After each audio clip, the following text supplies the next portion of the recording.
bedroom frequently was of concern to us as well. A search of their home uncovers a computer with questionable images of children and a stuffed animal used for masturbation. But the two men have no criminal history of offenses against children. By now, it's been a week since Sandra disappeared, and her once idyllic neighborhood has turned into a land of horror.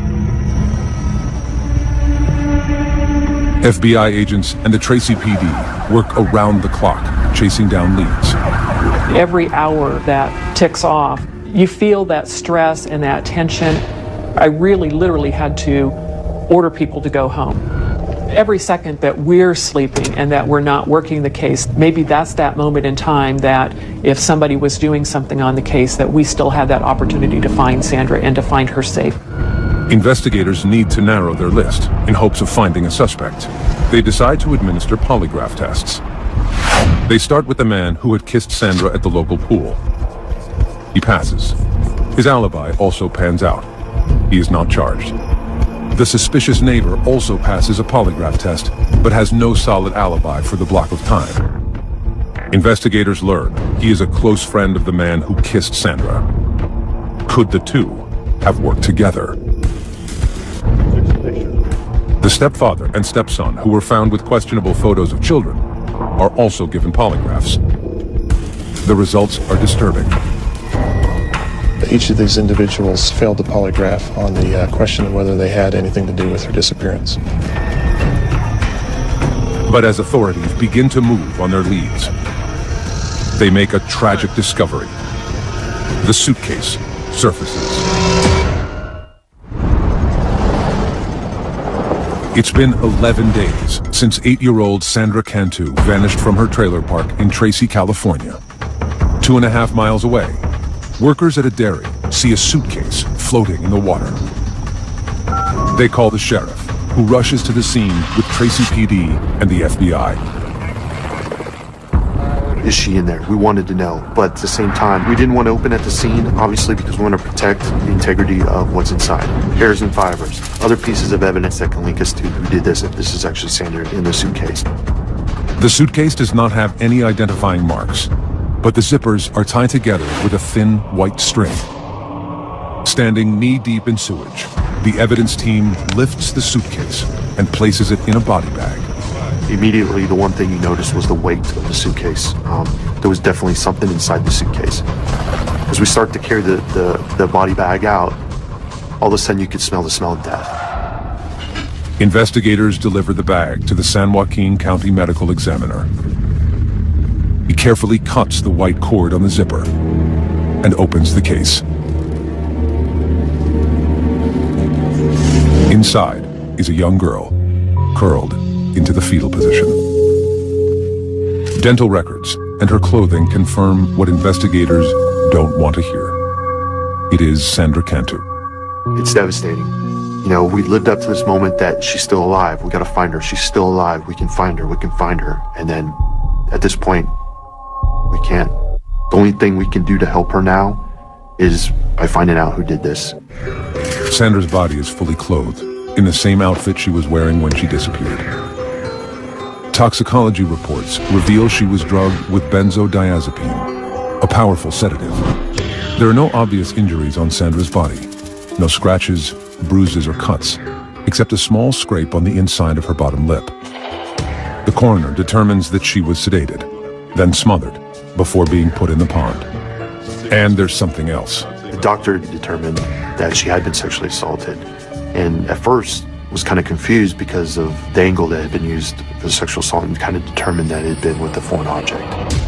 After assaulting her, Sandra's killer completely redressed her body. What it suggests to me is that this was an individual who knew Sandra and perhaps may have felt remorse and wanted Sandra to be presentable. Special Agent Marcus Knudsen stays with Sandra's body as she is taken for x-rays and then to the morgue. Knudsen, himself a father of a young girl, can't bear to leave Sandra alone in the dark again. It hurts because this is a young girl. She had everything going for her. You know, why? Why take the life of a young girl? The case is now officially a murder investigation, But before authorities can begin, Chief Thiessen has the painful task of informing Sandra's family. It's so hard when you see something that's happened to a young child. There's no easy way to tell somebody that your child is dead. It's news Sandra's family is not prepared to hear. When they came to tell us that they found Sandra, the most primal screams that you can imagine, and wailing and disbelief, and just not wanting it to be true. To me, she was a beautiful baby.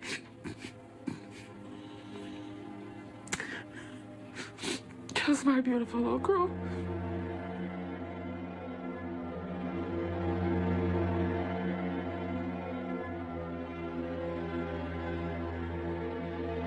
I had to take a few minutes, and I'm sure that there were a few tears that escaped. And then it's back to take that deep breath and back to the job at hand.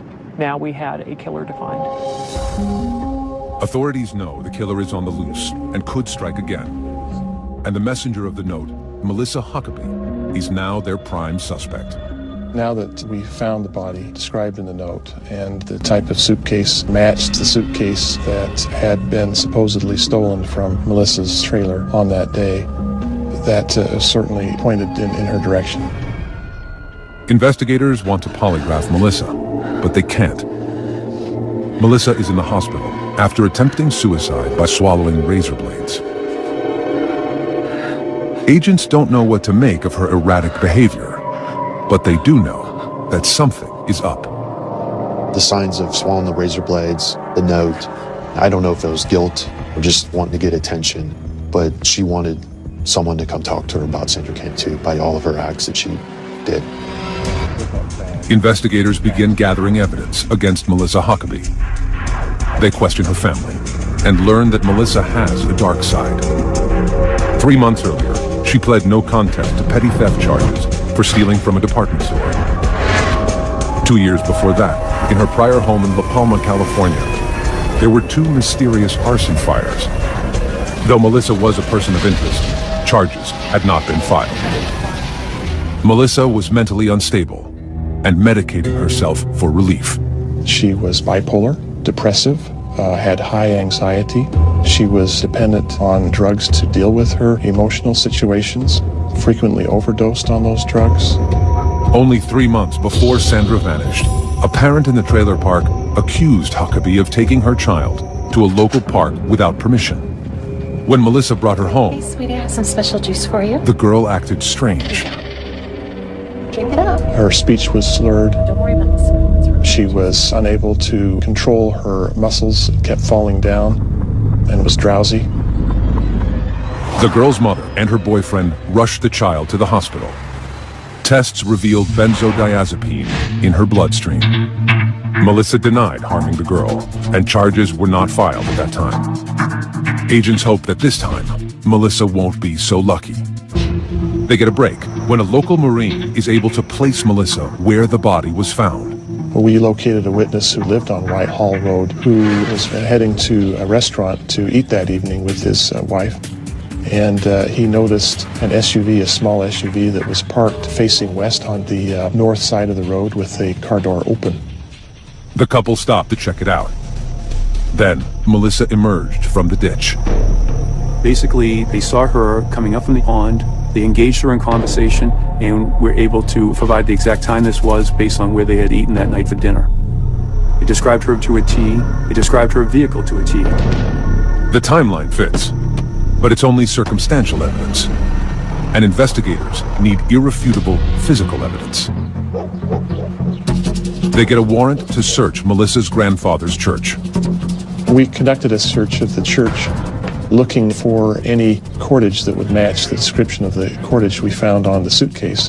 And we found a blind in the Sunday school room used by Melissa that had been cut and retied. Investigators are also looking for the object Melissa allegedly used to sexually assault Sandra. We covered the church head and toe with alternate light source, looking for bodily fluids and blood.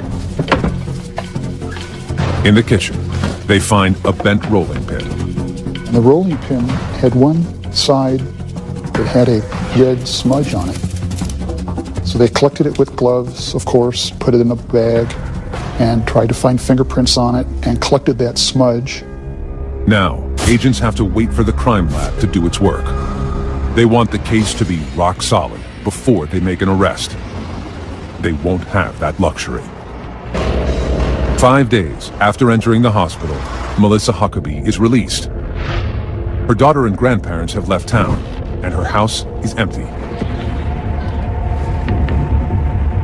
Police wiretap Melissa's phone. The next day, they hear a phone call that stops them in their tracks. She asked for Sandra's sister to come down and play with her daughter. Hey, Maria. Yeah, I was wondering if your daughter could come over and play with Mike. Clearly, the concern for the Tracy Police Department and the FBI was that Melissa Huckabee was now asking this girl to come down so she could kill this young girl, just like she had killed Sandra.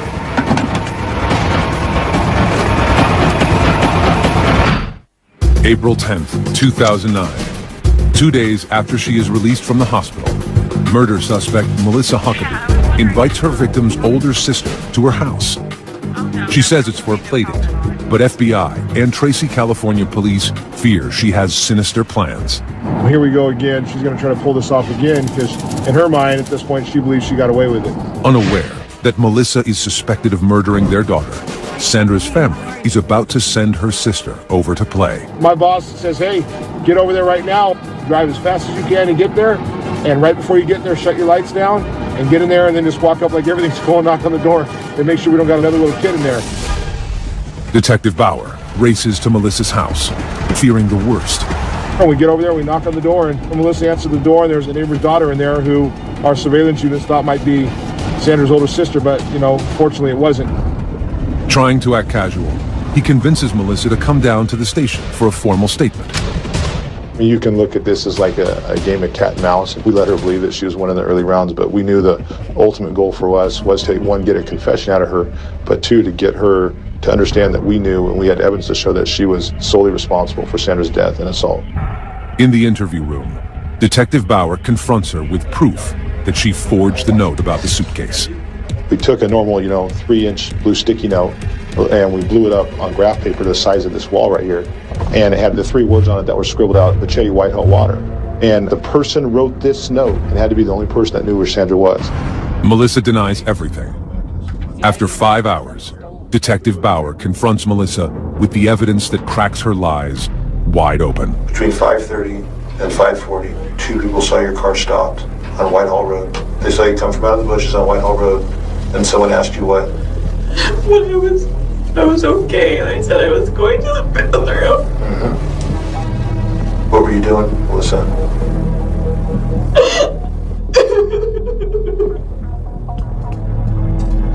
It was an accident. I told you it was an accident, I know it was.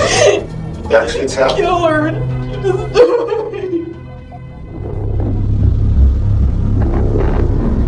Melissa claims Sandra's death was a horrible accident, a misguided game of hide and seek with Melissa's daughter.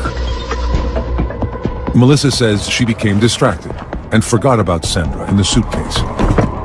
She drove to her Sunday school room at the church and began working. I went to church.